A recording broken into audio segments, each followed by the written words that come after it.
Hi, this is Manna Chadda, and recently I gave the NATA exam.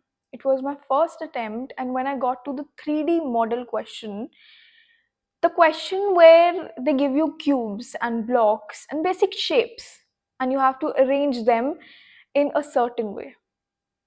And I was not scared because I had practiced, but here's something that I realized. Sitting in the exam hall, practice alone was not sufficient. What actually helped me was to understand why this question exists, what it is actually testing. Because once I got the whole question started, it started making sense in a completely different way. So, if you're preparing for NATA right now, this video is for you.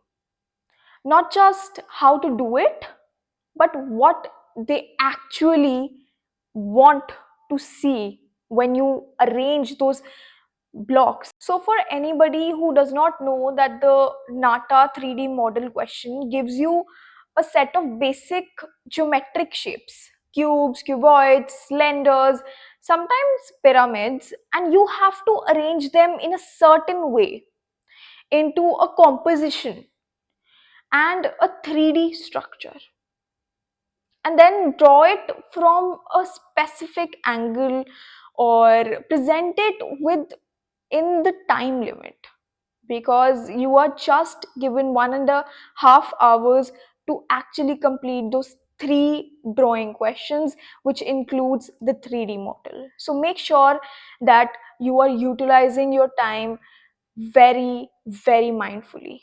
It sounds very simple, right? Just stacking some blocks, and that is what most of the people think going in. That is exactly why most people don't do it as well as they could have. Because it is not about stacking, it is about composing. And that is a completely different skill.